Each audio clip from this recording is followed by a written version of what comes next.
If you're new in town or just new to this whole podcast thing, you're tuning in to Law by Night, the podcast that discusses all things vampiric with no fear of breaching the Masquerade. In this episode, we continue to unravel the mysteries surrounding the 5 lunar auspices the Garou are born and experience their first change in Werewolf the Apocalypse. This episode shall focus on the Galliard Auspice.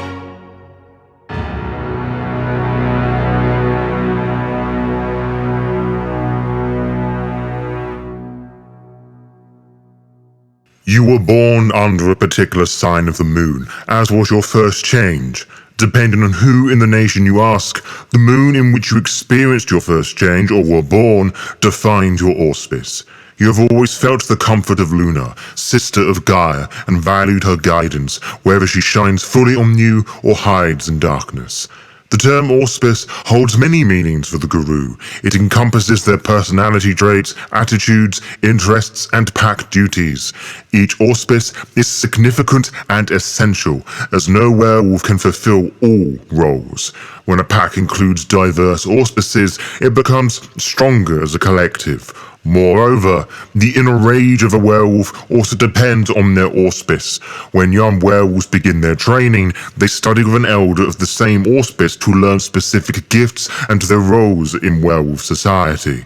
Your auspice is an obligation, not social groupings fit with stereotypes. Your ties to Luna are just as important to your loyalty to your pack and sept totem or patron. She defines your rage and reaffirms your place in the universe. It is the literal embodiment of the Garou continual change in existence. Auspices are mystical and spiritual, interwoven into your psychological makeup. Your duties to her are both formal and liberating, a profession and a mindset. There is nothing in the natural world that can be compared to it. Your auspice is as much as you are to it. Those born under the Gibbous moon, the illuminated part of Luna is greater than a semicircle and less than a circle, make up the Galliard Auspice. The Moon Dancers, a nickname originating from the remaining pure tribes, are the creators, artists, and singers of the new songs we've seen in Hell for Gaia and her many children. Our mode of thinking is not one of rigorous training, but intuitive inspiration, not through rigorous training.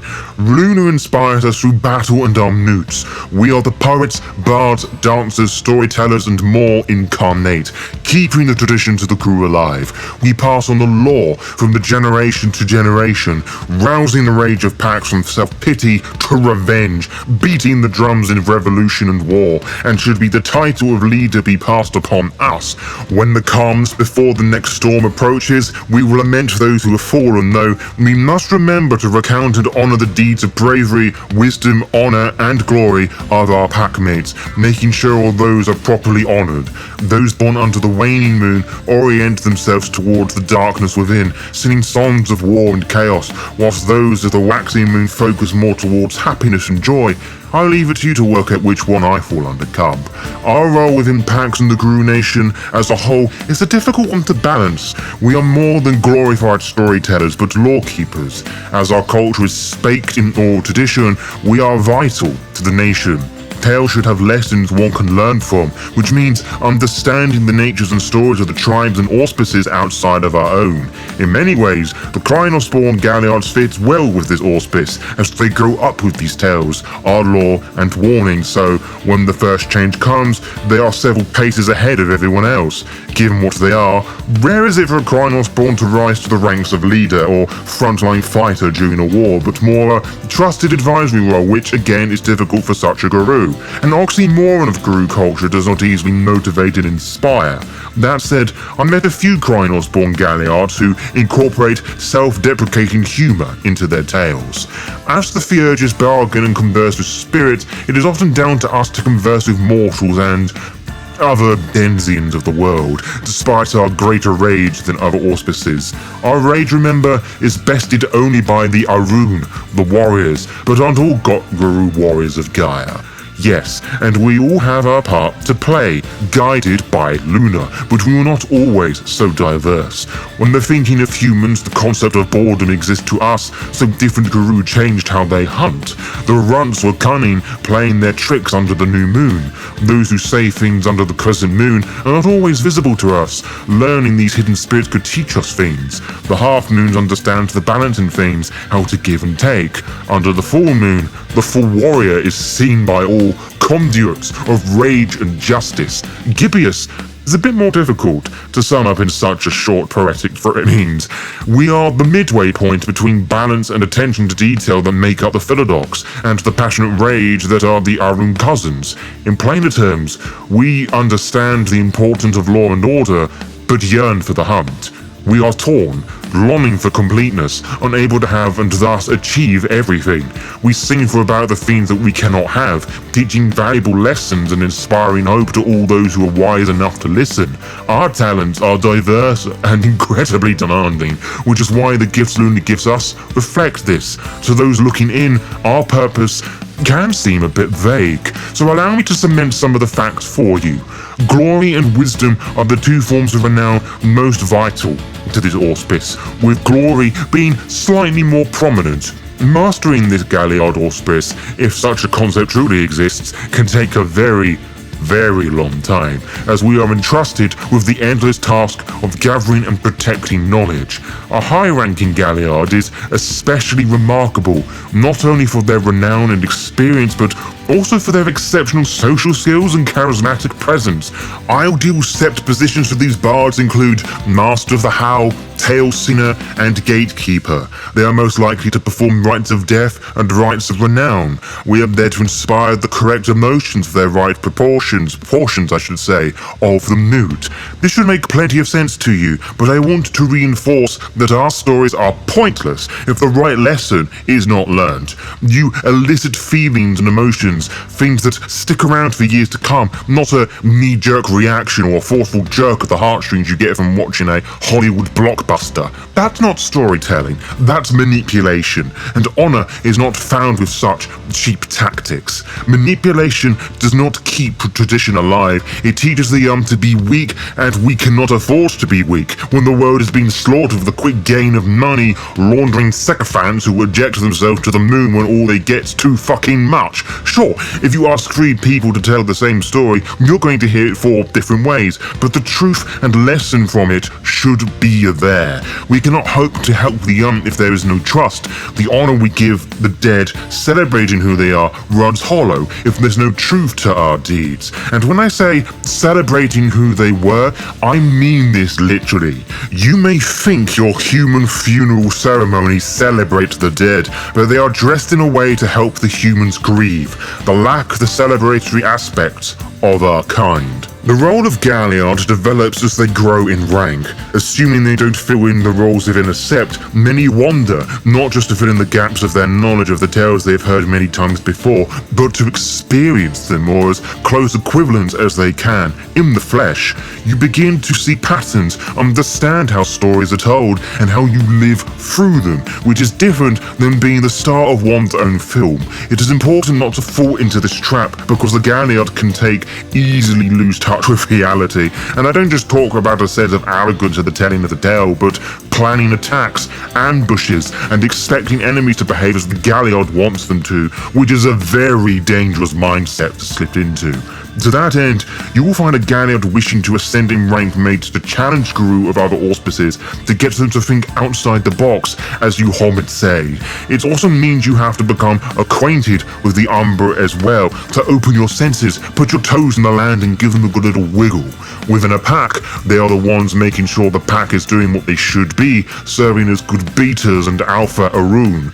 Our discipline differs from the physical Arun, as our tales impact how the sept views our own packs, which I don't think I need to extrapolate anymore.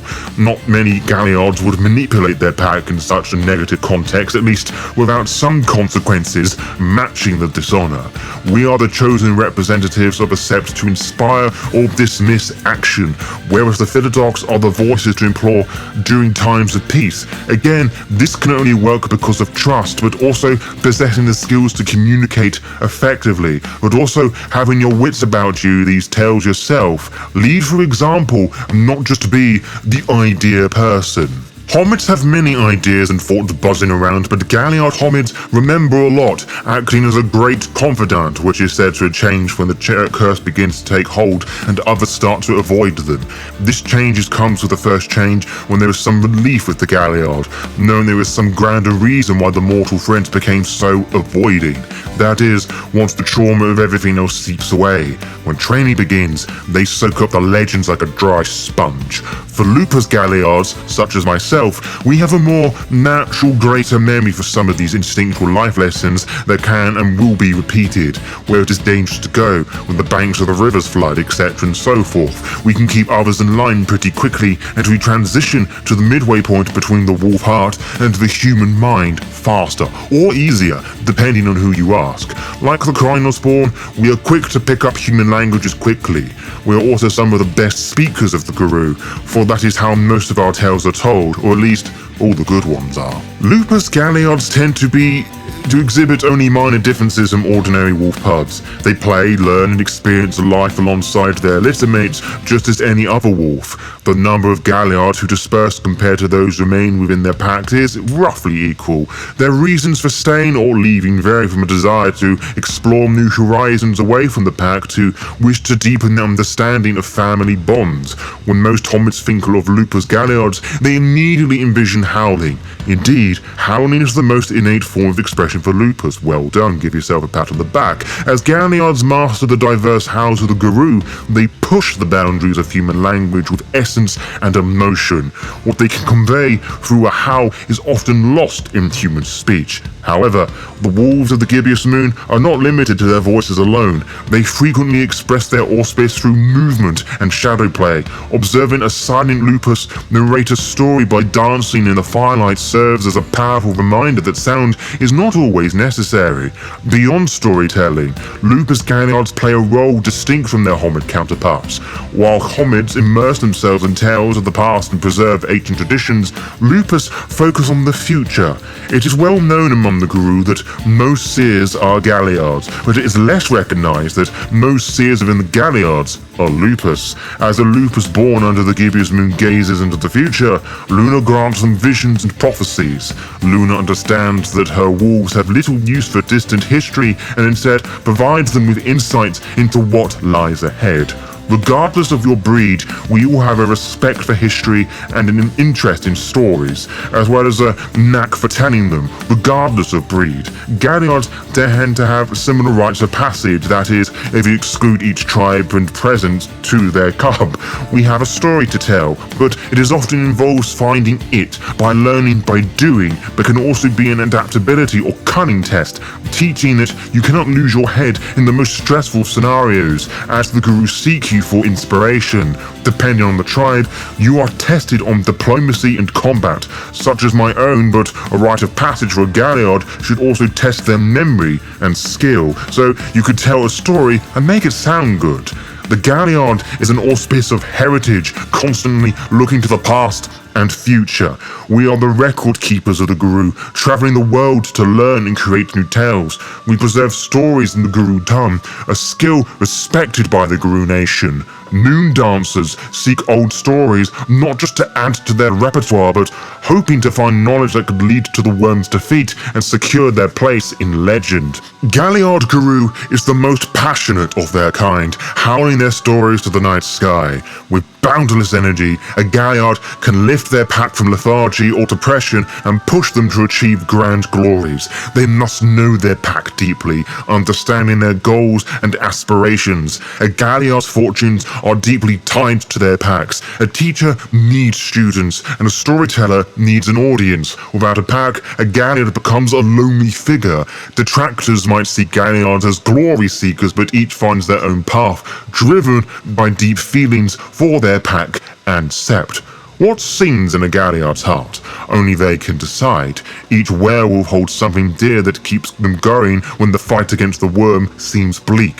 The driving force helps them inspire their pack concept. To lead a pack, a Galliard must have boundless passion and energy. They reflect their pack's energy, driving them faster, harder, and stronger. Their howl is vital, calling their brothers and sisters to battle or singing a lament for a fallen warrior. Glory demands action that others can recount. A Galliard's passionate rage keeps them going, needing to defeat enemies with style and create stories worth telling. Personal glory is best when shared. For the Gibbous moons, glory takes many forms, just not always on the field of battle. To be kept updated, follow the Lore by Night VTM Instagram and Blue Sky pages to find out when we upload each episode. You can also find out by subscribing to the YouTube channel and clicking on the little bell, as you'll be immediately notified when the latest episode is live. Until next time, farewell.